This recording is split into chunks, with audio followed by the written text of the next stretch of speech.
Muy buena noche, bienvenido a su programa Acción Positiva. Estamos hoy pues en otro domingo en el cual queremos platicar de temas que sean positivos.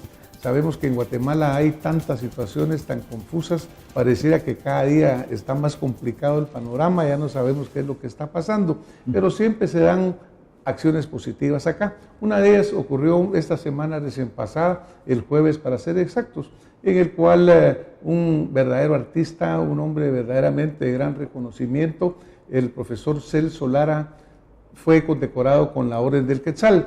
Lo menciono porque creo que muchas veces la Orden del Quetzal pudiera darse y no todos estar de acuerdo con que estuvo bien el otorgarla. Pero en este caso Celso Lara es una persona que tiene una trayectoria impresionante en la cultura de Guatemala, un verdadero vigilante de nuestra historia, de nuestra música, de nuestro arte, de las grandes tradiciones. Así que como Acción Positiva verdaderamente nos unimos a esa felicitación para el profesor, amigo, maestro Celso Lara. Felicitaciones, Celso. Siempre me reúno porque me gusta platicar con gente positiva y la verdad que tengo la suerte de compartir en varias oportunidades con un muy buen amigo, el doctor Alberto de Aragón, a quien ustedes conocen. Alberto, bienvenido acá al programa. Mucho gusto, Fran. Este día. A casa. Con Alberto tomamos un café, con Alberto siempre salen los temas porque tanto él como yo pues compartimos ese amor a Guatemala, esa preocupación por ver qué va a pasar con este país, para dónde vamos y sobre todo con esa niñez que es la verdadera forma en la cual Guatemala puede desarrollarse. Son esos niños el futuro de este país. Alberto, ¿no es así que lo visualizamos en nuestros cafecitos? Totalmente, lo hemos hablado y evocamos el pensamiento de José Martí. Los niños son la esperanza del mundo. En estos momentos pues tenemos una niñez que gran parte ya es el presente de Guatemala y mucha, por lo que estábamos hablando de los nacimientos, etcétera, son el futuro de Guatemala y por ello nos preocupamos bastante.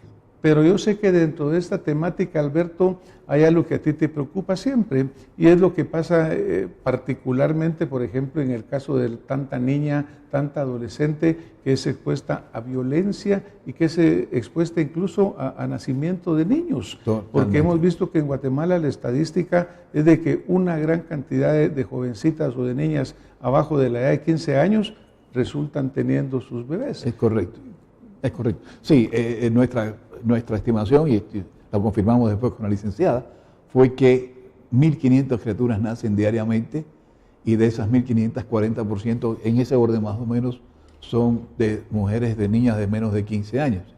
Estos 1.500 puede ser que haya aumentado porque hace años tenemos la cifra de 1.500. Entonces, ese 40% no solamente son criaturas que no están preparadas todavía para ser madres, pues la edad de la maternidad, tengo entendido, no soy médico, pero he entendido que empieza alrededor de los 22 a los 25 años, está la mujer totalmente madura para ser madre y para procrear criaturas totalmente desarrolladas y útiles para el futuro.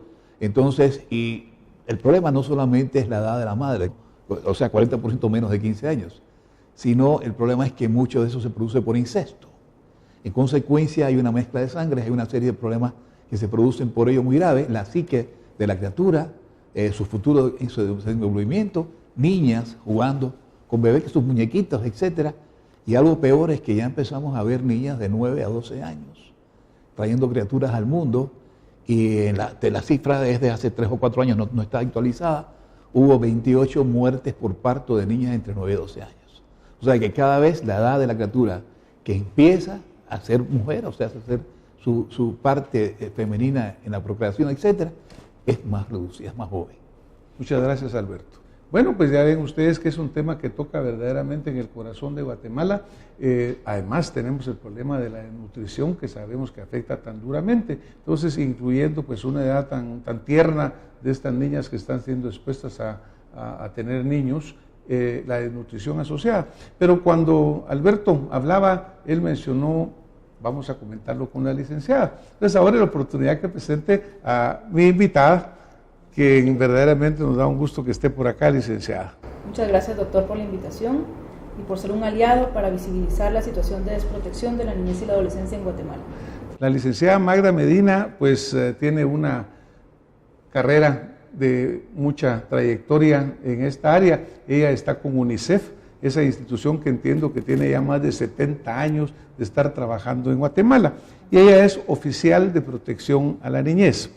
Licenciada, ¿qué puede usted platicarnos de los puntos que ha expuesto Alberto y pues que yo mencioné también, y de la función que usted está realizando acá con UNICEF? Desafortunadamente, como lo mencionaba el colega que está invitado, cada día se aumenta más el número de denuncias de niñas que han sido víctimas de violencia sexual. A consecuencia de esa violencia sexual quedan embarazadas. Estamos hablando, como bien decía el colega, de un 30-40% de nacimientos provenientes de niñas menores de 15 años de edad. Estos hechos son tipificados por nuestra legislación como un delito. Estos delitos, por supuesto, deben de ser llevados al sistema de justicia y no solamente darle un abordaje de la persecución penal, sino también un abordaje de la protección social y un abordaje integral. Desde UNICEF se promueve el fortalecimiento de las instancias del sistema de protección a la niñez y la adolescencia a nivel nacional, departamental, municipal y comunitario, con la idea que estas niñas que son víctimas de la violencia sexual puedan tener una respuesta efectiva y una reparación digna a los hechos de amenazas y violaciones de las cuales han sido sujetas. Estamos hablando que desafortunadamente cada día están llegando al Ministerio Público un reporte de 30 denuncias de violencia sexual, 28 de maltrato infantil, y esto suma drásticamente diferentes hechos de violencia que se reportan diariamente, aproximadamente 56 hechos de diferentes tipos de violencia reportados al Ministerio Público al día. Estamos hablando que cada media hora se está reportando un delito de violencia hacia la niñez y la adolescencia. A veces en Guatemala, y no a veces, sino que nuestra cultura es de que hay miedo a denunciar, porque pues sabemos de que, o ha sido la costumbre, que mucha de esta gente queda impune. Pero yo estoy viendo, por lo que usted nos comenta, licenciada, que cada vez está aumentando la gente que se atreve a denunciar. Incluso hablábamos con usted antes de cámara que la denuncia anónima también es algo que puede utilizarse. ¿Siente usted que se está haciendo efectivo esto? ¿Que la población verdaderamente ha comprendido la magnitud del problema? Todavía es importante todavía insistir en que todo tipo de violencia es prevenible y la importancia de desnormalizar y desnaturalizar todo tipo de violencia hacia la niñez y la adolescencia. Todavía existe una exacerbada tolerancia social hacia la violencia y principalmente hacia la violencia sexual hacia niñas y niños. Se continúa viendo como algo del ámbito privado y por ello se limita en muchas ocasiones la denuncia, sobre todo cuando esto ocurre dentro del ámbito de la familia. Sin embargo, se han hecho esfuerzos para promover y para desnaturalizar y transformar estas prácticas y normas sociales que han naturalizado la violencia hacia los niños y las niñas. Una de ellas es promoviendo el que la población tenga confianza en las autoridades para poner una denuncia. Como bien usted mencionaba, una de ellas puede ser la denuncia anónima, para evitar la represalia y para motivar a todos los ciudadanos a ponerle fin a la violencia hacia las niñas y los niños.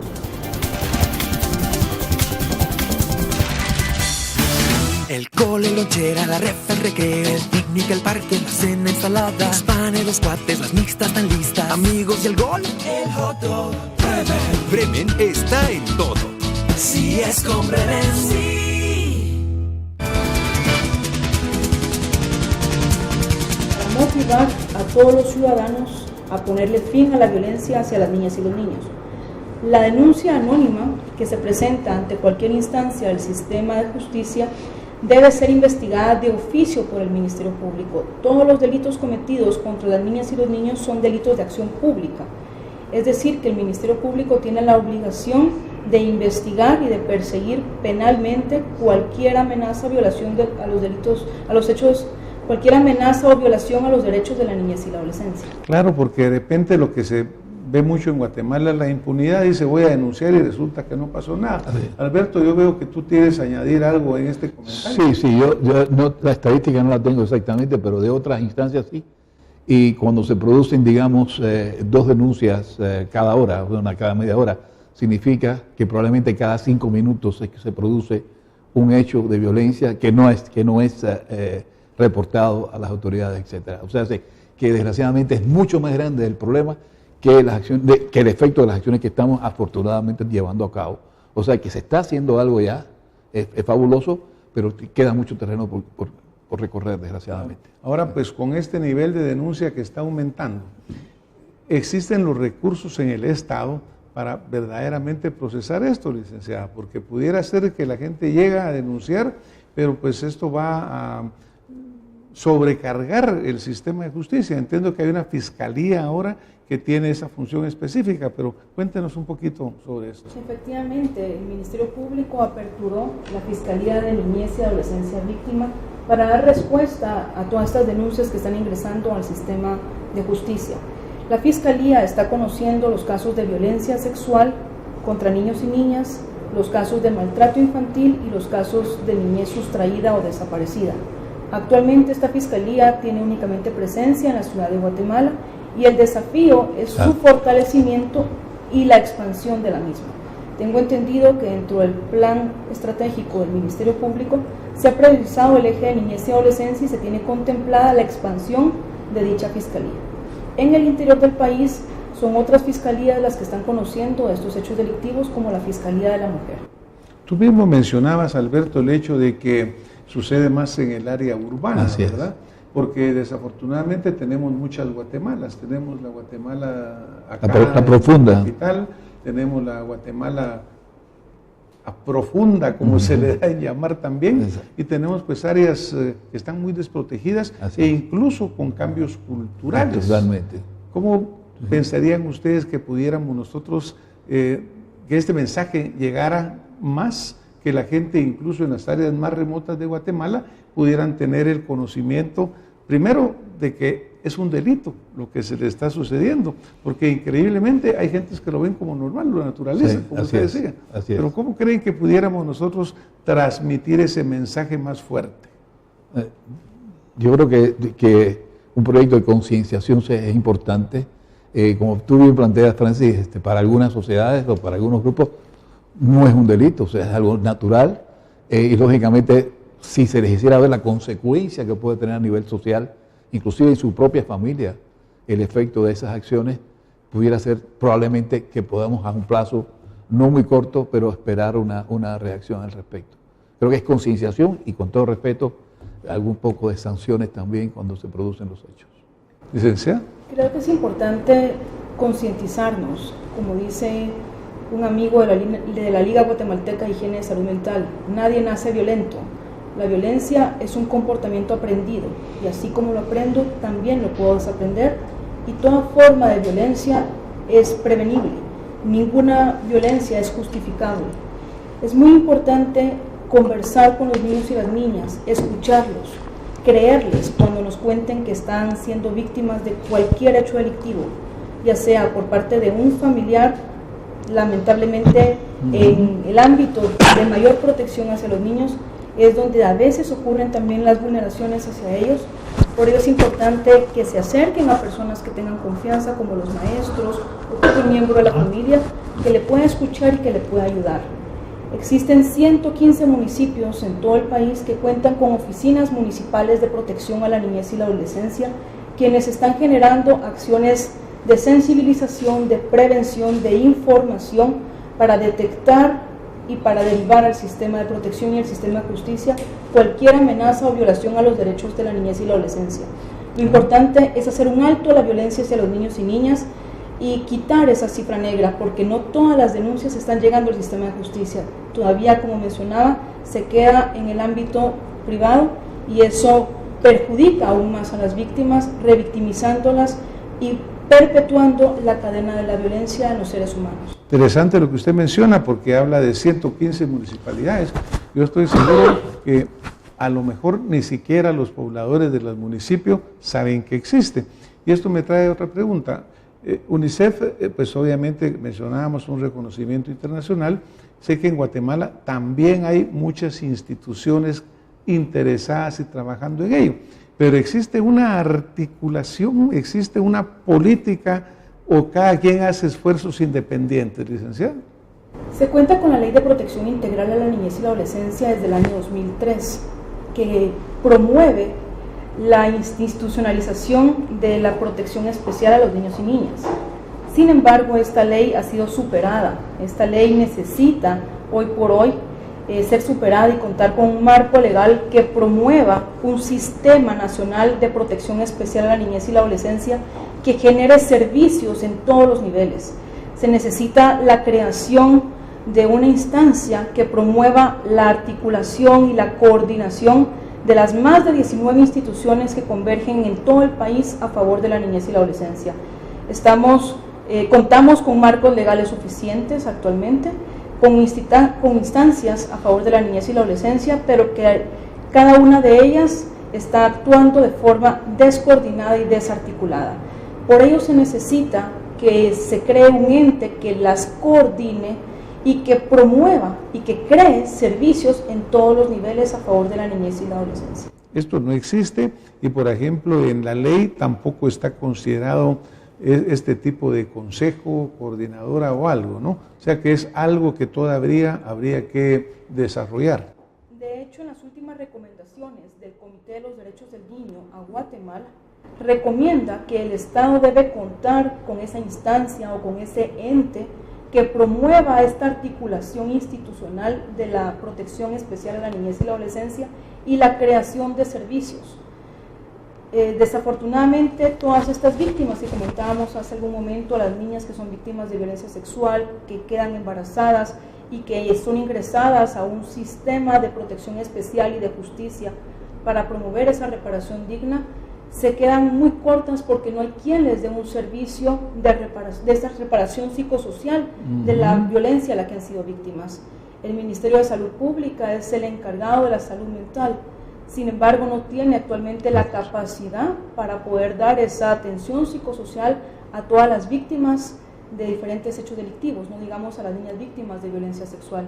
Por ello, este ente, si se logra crear, permitiría generar servicios de recuperación digna y de atención psicosocial a las niñas que han sido víctimas de amenazas o violaciones de sus derechos.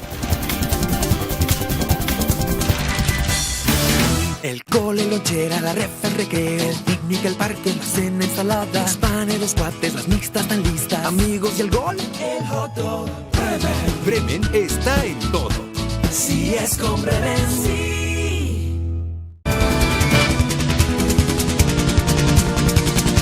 Por ello, este ente, si se logra crear, permitiría generar servicios de recuperación digna y de atención psicosocial a las niñas que han sido víctimas de amenazas o violaciones de sus derechos. O sea que una acción positiva que podemos sacar hoy para empezar es que hay que coordinar el esfuerzo para que tengamos un mejor resultado. Así es. Nosotros sabemos que en la vida, en la medicina, la prevención es fundamental.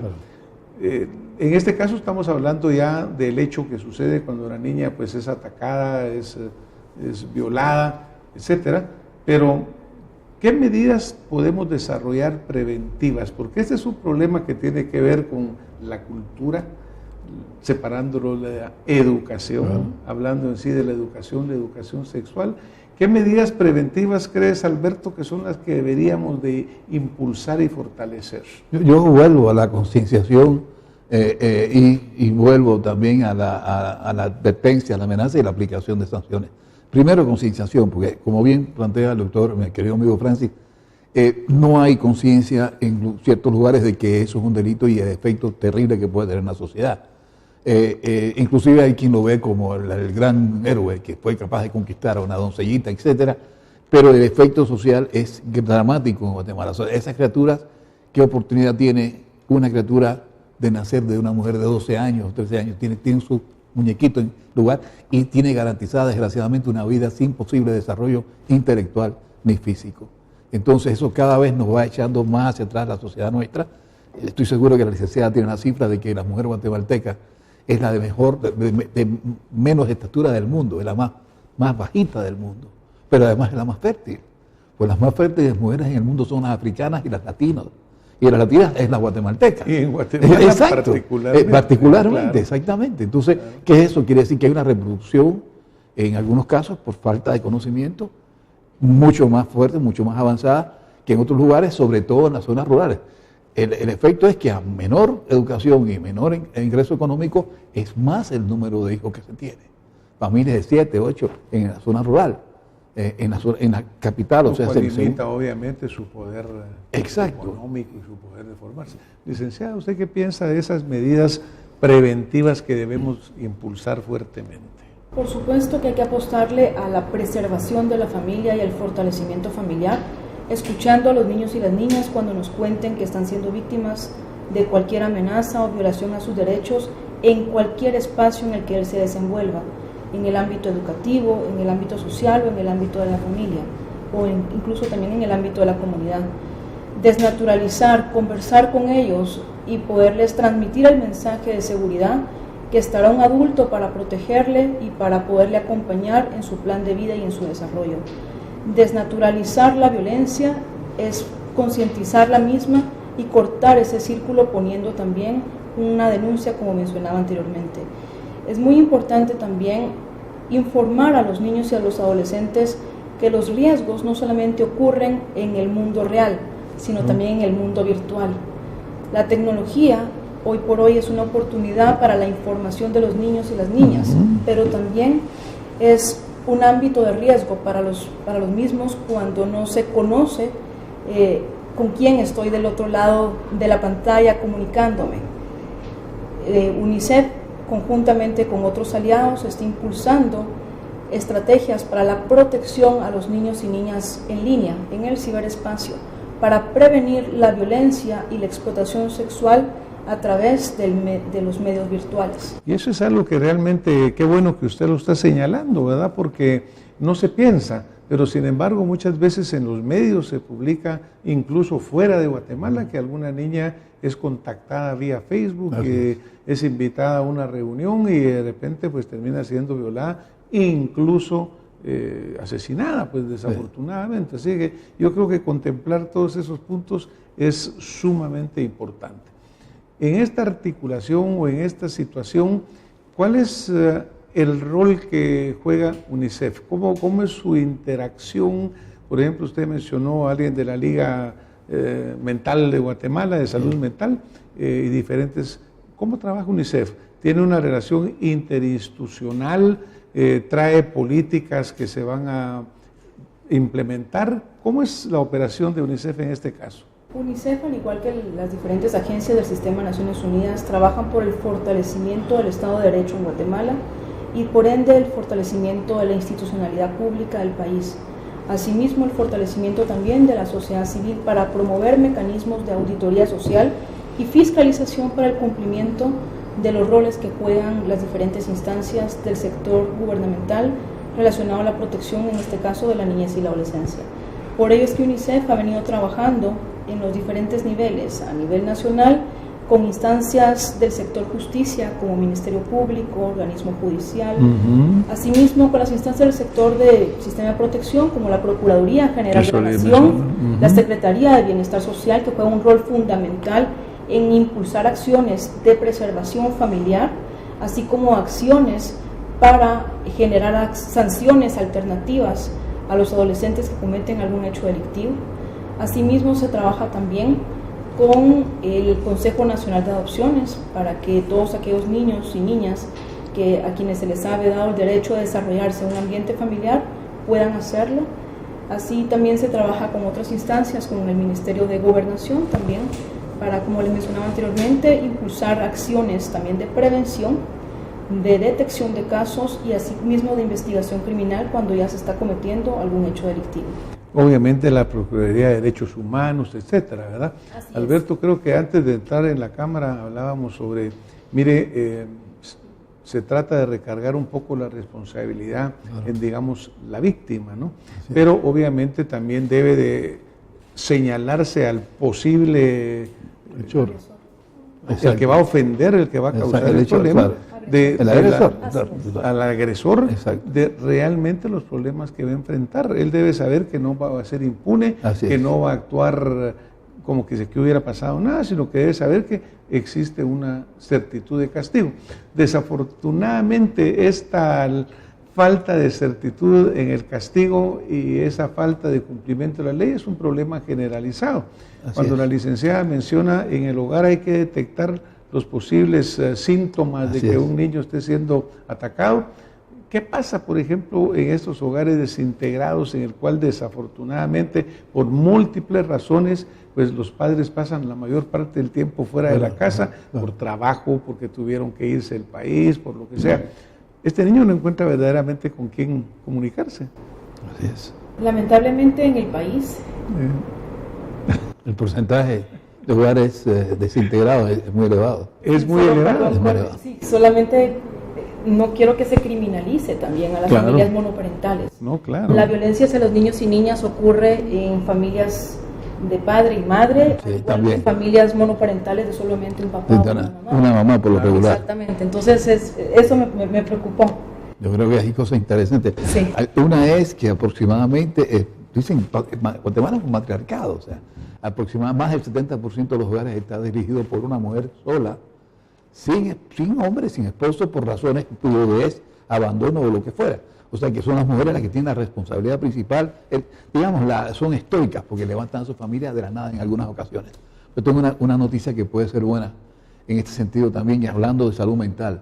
Los rotarios, Francis fue rotario y sabe la labor que hacemos, estamos en el club nuestro, estamos creando una instancia para dar salud mental a cero costo. O sea, se va a hacer un estudio socioeconómico para que el que pueda pagar 500 por estoy exagerando, lo mismo reciba el mismo tratamiento que pueda pagar 5 porque no pueda pagar nada. Abrir esa oportunidad. Estamos creando, hay psicólogos en el grupo nuestro que están con esa instancia y están siendo apoyados por todo el grupo de nosotros. O sea, pues excelente, yo creo que ese es el tipo de acciones que deben de generarse. Exacto. Licenciada, aquí el tiempo en televisión va muy rápido.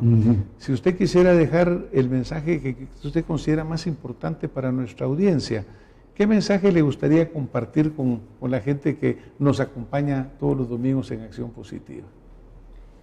Primero, no ver a los niños y a las niñas como objetos, como mercancías, sino verlos como personas, escucharlos, darnos cuenta que en ellos está la fuente del conocimiento. No subestimar a los niños y las niñas, sino compartir con ellos y creerles. Entablar lazos de comunicación y confianza para que puedan acercarse a nosotros a contarnos cuando estén siendo amenazados o violados en sus derechos en cualquier ámbito en el que ellos se desenvuelvan. Nadie nace violento y toda forma de violencia es prevenible.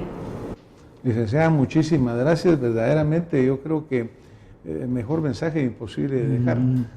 ¿Algún pequeño complemento, Alberto? Primero, yo creo que es uno de los programas que más he disfrutado porque primero una compañía, una excelente compañía, y segundo, una persona muy conocedora de su responsabilidad y sobre todo que tenemos una gran esperanza del futuro de esa juventud. O sea, creo que vamos hacia mejor, la lucha es grande y los recursos no son muy grandes, pero creo que paso a paso vamos llegando entonces a un objetivo mucho más positivo. Muchísimas gracias. Le agradezco a nuestros dos invitados que tanto nos han enriquecido este día. Creo y estoy seguro que ustedes han oído con mucha atención lo que nos dijeron esta noche, así que desafortunadamente, pues después de agradecerles a los queridos invitados acá, nos tenemos que retirar. Hasta la próxima semana con más Acción Positiva. Muy buenas. Gracias. Gracias.